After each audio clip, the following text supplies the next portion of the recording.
Okay, so this is the answer key for the Chapter 8 review sheet. All right, so go ahead and get out your Chapter 8 review sheet. We are going to grade this, and if you get one wrong, obviously, go back and write in the correct answers so that you have something to study for your test.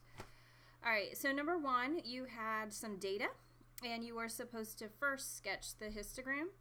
And anytime we sketch a histogram, the probability is going to be on this axis, and over here this is going to be the things that were in your top row. So this is actually number of people, and you do want to label it. And we only had 1, 2, 3, 4, 5, 6, and 7, and our probability went up to 35%.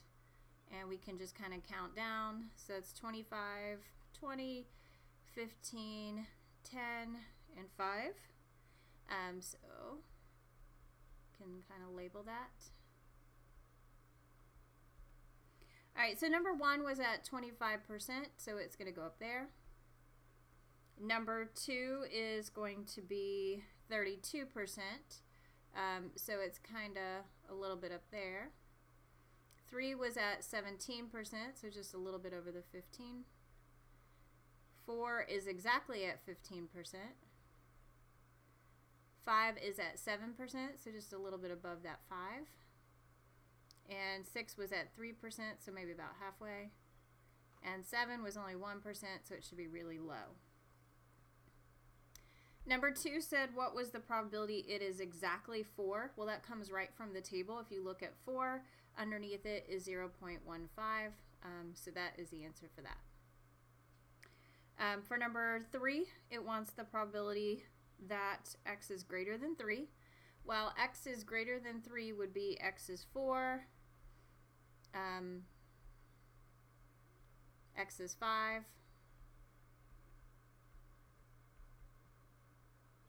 x is 6, and x is 7.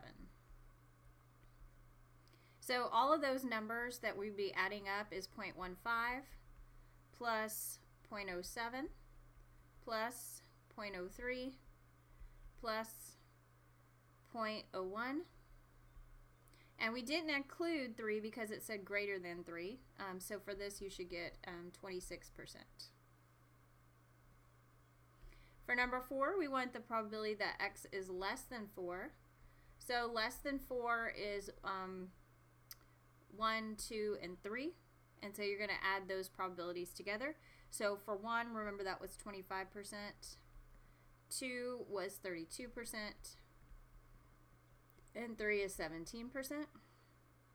And so when you add all those up, you get 0.74 or 74%. And 5 says probability that x is greater than 6. Well, there's only one number that was greater than 6, and so basically that's the same thing as probability that x equals 7. That's the only number bigger than 6. And from the table, that's just a 1 or 1%. For number 6, I'm not going to do all the work for expected value, but if you remember expected value, you take the numbers that are on top of each other. So for 1, we had 25%, and for 2, we had 32%. And each time we multiply down and we add across. So we're going to do all of this on our calculator. And you can do it straight on your calculator. If you just type in these parentheses right, you should get the right answer. And 5 times 0.07, 6 times 0.03, and 7 times 0.01.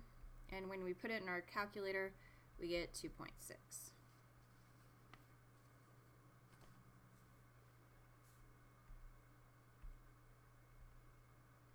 All right, number 7, you are going to be playing a game for money. If you spend $1, you will lose that dollar about 60% of the time.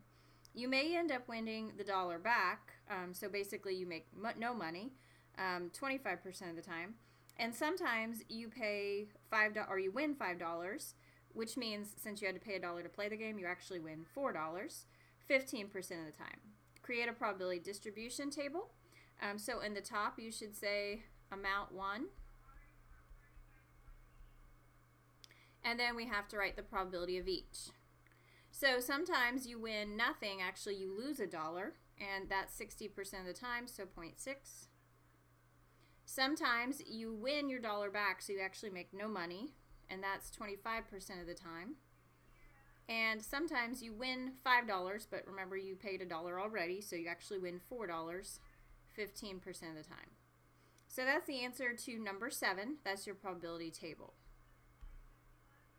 The expected payout, the expected value, once again we multiply down, so -1 times 0.6 plus 0 times 0.25 plus 4 times 0.15. This is -0.6, this is +0.6, and that's 0. So basically you end up with a net payout of 0. Is it to your benefit to play this game? No. Why? Well, you are expected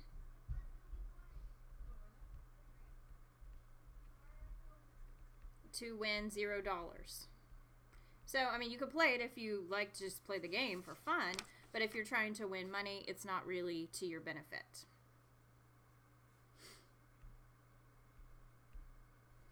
All right, number 10. The average height of a certain village is 65 inches with a standard deviation of 1.2 inches. Create the bell curve and label correctly the values of this problem. So this is something we did back in semester 1 when I was actually in the classroom with you, so you should definitely remember it still. The middle of the bell curve is always your mean, so we put a 65 there. And since our standard deviation is 1.2, to get each next hash mark, we have to add 1.2 each time. So to get this one, I got 66.2. And we always do 3 lines on each side. So this is 67.4. And then I do one more to get 68.6. And to go this way, we have to minus 1.2, our standard deviation. So this should be 63.8, 62.6, and then 61.4. All right, correctly labeling it, if you remember back from when we taught this, we had a rule. It was the 68, 95, 99.7. So 68% of the time, the values are going to fall between these two. Between 2 standard deviations, 95% of all data will fall in there. And then between my last 2 standard deviations, that's pretty much everybody except for the extreme outliers. So 99.7% of the time, my data is going to fall between those 2 values. Number 11 actually asks, between what 2 values was 99.7% of the data? Well, if you look at it, 61.4 and 68.6. So that comes just from filling out my chart is how I got answer to a number 11. Number 12 asks, what is the probability that the sample of this village will show that people are less than 63 inches in height? So you have to use a z-score and a table here. You have to do both. So our values are x minus x bar over standard deviation. So the x is the value they give you, so 63. And the x bar was from the top page, 65 people. And our standard deviation is 1.2. So when I plug that into my calculator, I get 0.0475. Okay, so now we're going to pull up the table. So let's see if I can find a z-score table real quick.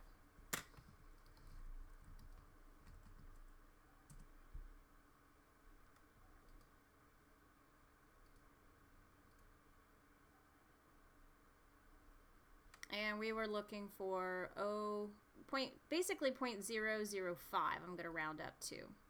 So 0.005, I get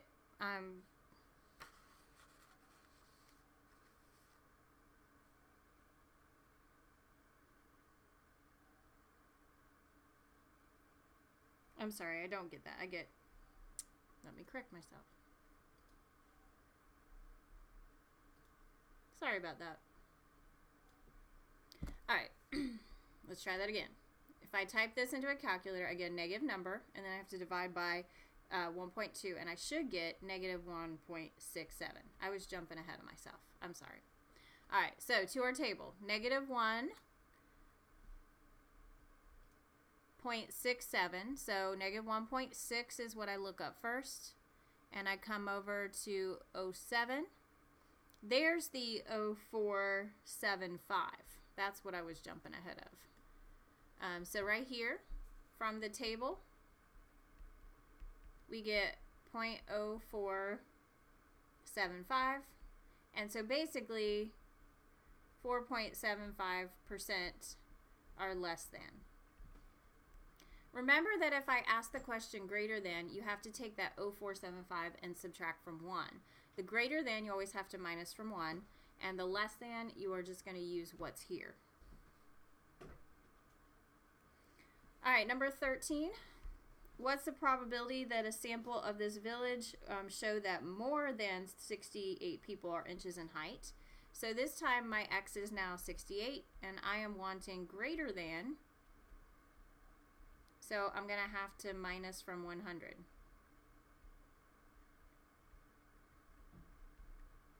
So doing our z-score, we do still 68, but my mean is still 65, and my standard deviation is still 1.2.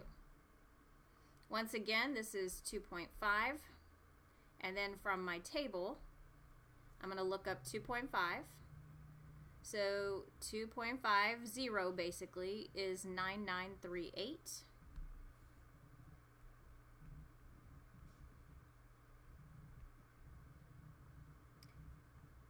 But remember that 9938 is not the answer. That's for less than. So since it's greater than, I'm going to do 1 minus 0.9938. And I'm going to get 0.0062. So as a percent, you should say 0.62%. So this is the answer for number 13. This was the answer for number 12, just so you know what the actual answers were. So that's using the z-table. Now, when you guys did your quiz, a lot of you missed that, so it's a good idea to practice with those. All right, number 14.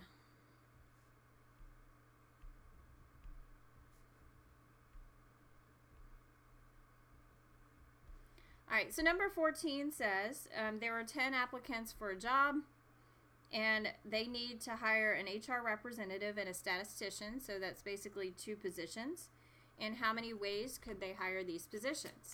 All right, so this question is either a permutation or a combination. So which one would it have to be? Hopefully you picked a permutation, because it does matter which job you get hired for. You're either going to be a statistician or an HR person. So if you don't like math, you're going to hope you're going to get that HR position. And if you want to make more money, you're going to hope you're the statistician job. So we're going to do 10P2. And like I said, most of your calculators should have that ability. So you need to type that into your calculator. If you do not have that ability on your calculator for your test, you need to borrow one and learn how to use it and practice with it before you come to class to take your test. Or you need to write down those formulas on a note card and use it on the test, because you probably won't remember those formulas.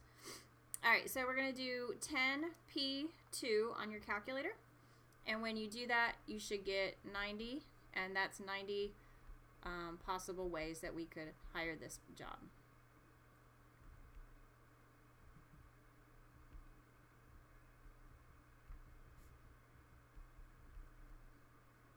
Number 15, a restaurant has 2 types of buns, 3 types of meat, and 15 toppings.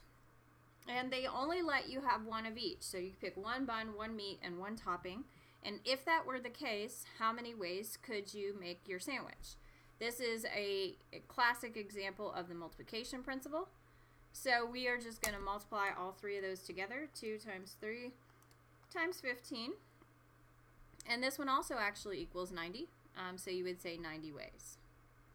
There is definitely going to be a combination question, a permutation question, and a multiplication question on the test. So please study examples from past videos, from this worksheet, from past homeworks, and decide which is which and know how to plug in the formulas to get those.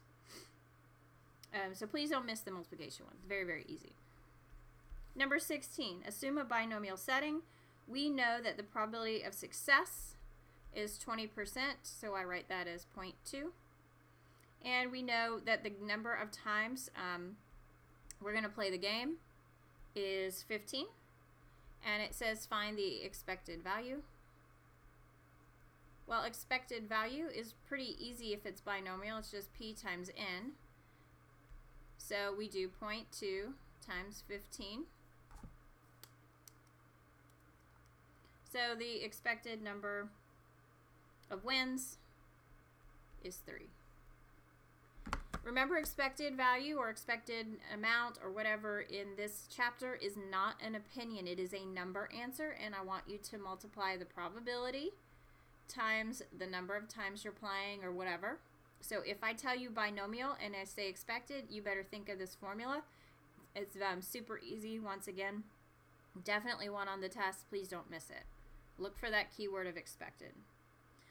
All right, 17, actually, I'm going to clear the board because we have several parts to it. First of all, we have a 30% chance of winning getting a winning label on our soda lid. And if I buy 5 bottles of soda, first of all, we have to check conditions. Is it binary? Yes, because you either win or lose. That's definitely 2 options. Is it independent? Yes. Winning one does not affect the chance of winning the other. Is there a set number of trials? Yes. I buy 5 bottles. And the probability of success, does that stay the same? Yes, we have a 30% chance of winning. So all of these work. It is binomial. B, find the probability that we win exactly 1 label.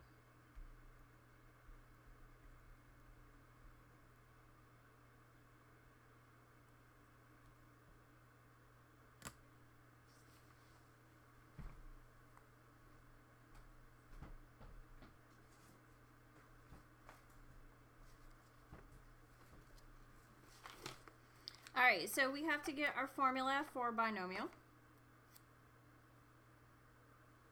All right, so on binomial, if we're doing this, we are going to have 5 bottles, and I'm choosing 1. The probability of success is 30%, and we're going to raise it to the k, which is 1 here. And 1 minus 0.30, or 0.70, to the n minus k, or 5 minus 1, is going to be 4. So when I do this on my calculator, we go to 5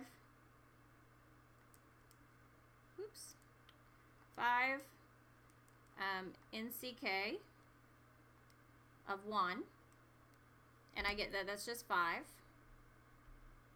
Then we're going to multiply it by 0.3 times to the first power doesn't change, and then 0.7 to the fourth power.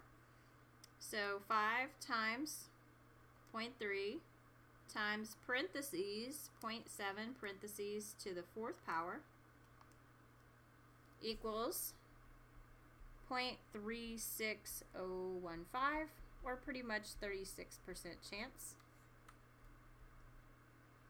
And for C, it says find the probability that you win 3 labels. So everything's the same in my formula except for the 1 is going to get replaced with the 3.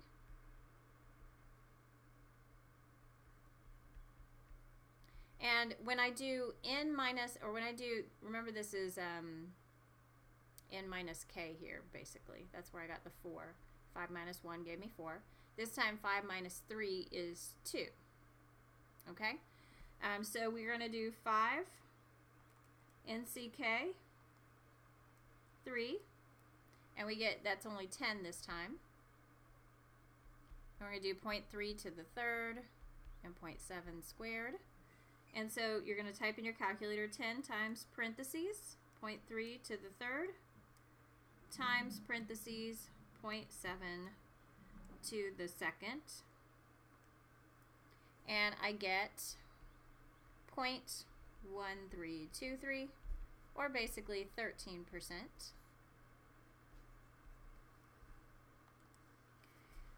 And D, would you be surprised if you actually won 3 out of the 5 times, and why or why not? Well, we just found the probability, so there's only a 13% chance of winning 3 times. So I personally would be surprised. Now, if you decided, oh, well, 13%, that's a pretty good chance. That's more than, say, 1%. You could say that, but you just need to make sure that you justify your answer. You can't just say yes or no if you're surprised and then be done. All right, so that is it for your review. So make sure you look over the review sheet, make sure you look over your old homeworks, and study for your test. Like I said, if you do not have a calculator that does combinations or permutations, you may make a note card to write those formulas down because they do get confusing. But that's really the only thing you can have out on this test. And then you need to have the Z-score tables too, which I hopefully will have printed out for you on your test. Make sure that you practice with those because some of you were very rusty on those, even though I taught it in 8.1 and I reviewed it with you. This is back from like chapters 1, 2, 3, that area. And so you really should be experts at this now. You should not be struggling so much with using this table. So make sure you review that as well. Good luck.